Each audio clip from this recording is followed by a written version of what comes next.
Brought to you by TechnoSpark 20 series smartphones. I'm superhuman.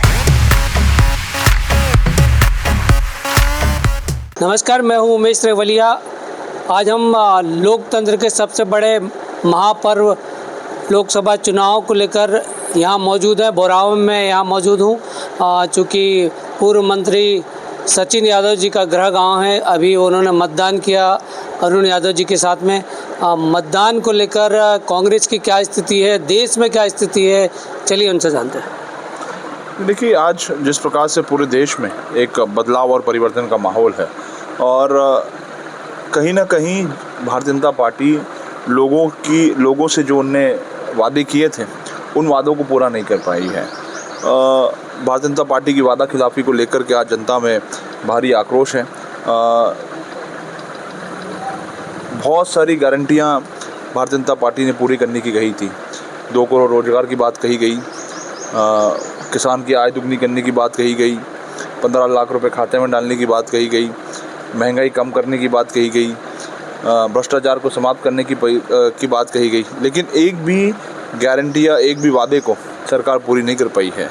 तो इसलिए जनता इस बार भारतीय जनता पार्टी को अपने वोट के माध्यम से सबक सिखाने का काम करेगी। आप कृषि मंत्री भी रहे, एमएसपी की बात भी कही गई थी, लेकिन वो अब तक पूरी नहीं हो पाई। देखिए, निश्चित रूप से हमारे जो किसान साथी हैं एक लंबे समय से न्यूनतम समर्थन मूल्य को एक कानूनी अधिकार देने की मांग लगातार वो लोग करते आ रहे हैं और उसी दिशा में हमारे देश के किसान साथी केंद्र सरकार के पास दिल्ली में उन्होंने आंदोलन करने का काम किया था। लेकिन जिस प्रकार से किसान साथियों के साथ जो व्यवहार हुआ, किसान साथियों के साथ जो बर्बरता हुई और जिस प्रकार से उनकी आवाज़ को दबाने का काम हुआ, कहीं ना कहीं ये भारतीय जनता पार्टी की जो किसानों के प्रति जो मानसिकता है उस मानसिकता को दर्शाने का काम करता है।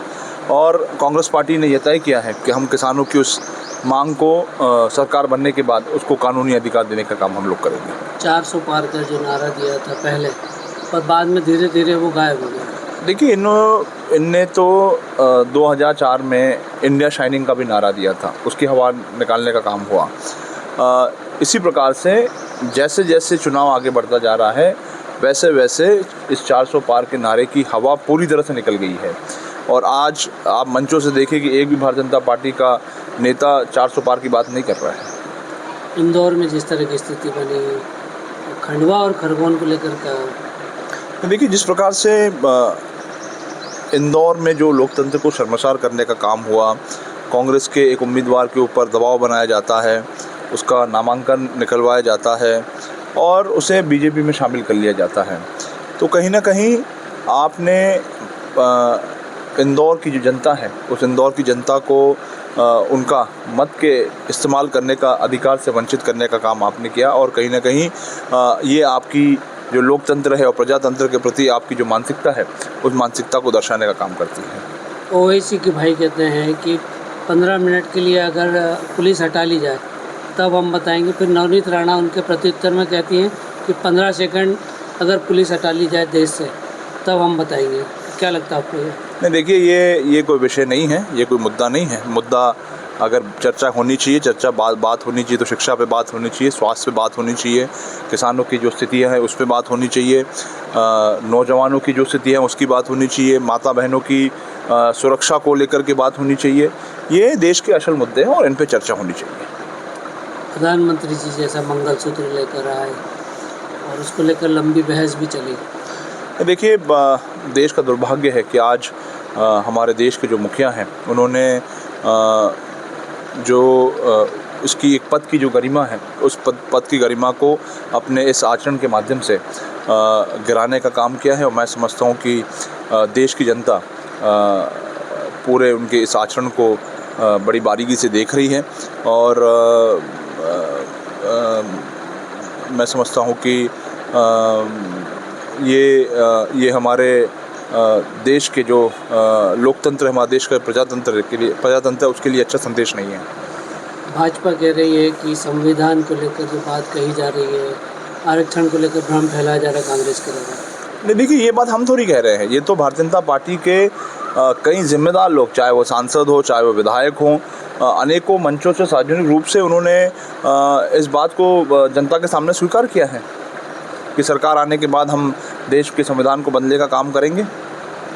सैम पित्रोदा जो अमेरिका से बयान देते हैं, 2 बार उन्होंने, एक बार संपत्ति की बात कही, दूसरी बार फिर उन्होंने एक और बात कही, रंग भेद को लेकर बात कही। देखिए मैंने उनका पूरा जो है उनका जो स्टेटमेंट आया था मैंने वो सुना नहीं, इसलिए मैं उस पर कोई टिप्पणी नहीं कर सकता। राहुल गांधी जी की सभा हुई, पिछली बार भी हुई थी, मोदी जी की भी सभा हुई, क्या देखते हैं आप इसमें? देखिए जिस प्रकार से आदरणीय राहुल गांधी जी ने जो देश के असली मुद्दे हैं, जो देश की जो समस्याएं हैं, जो उनको लगातार वो उठाने का काम कर रहे हैं, और कहीं ना कहीं आज पूरा देश आदरणीय राहुल गांधी जी की तरफ बड़ी उम्मीद भरी निगाहों से देख रहे हैं। और जिस प्रकार से आदरणीय राहुल गांधी जी ने जो उनकी यात्राएं थी, जो कन्याकुमारी से लेकर के कश्मीर तक और मणिपुर से लेकर महाराष्ट्र तक, और उसमें जो जन समर्थन लोगों का उस यात्रा में मिला है, कहीं ना कहीं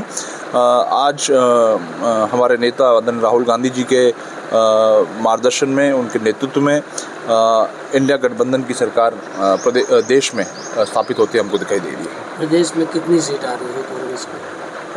प्रदेश में भी हम बहुत बेहतर स्थिति में हैं, और पिछली बार का हमारा जो प्रदर्शन रहा है उससे कहीं बेहतर हम लोग इस बार के लोकसभा चुनाव में प्रदर्शन करेंगे। ये थे पूर्व मंत्री सचिन यादव जी, जिन्होंने बेबाकी से अपनी बात रखी। 4 जून को परिणाम आना है, ऊँट किस करवट बैठता है ये तो वक्त बताएगा। उमेश रेवलिया, MP तक, खरगोन।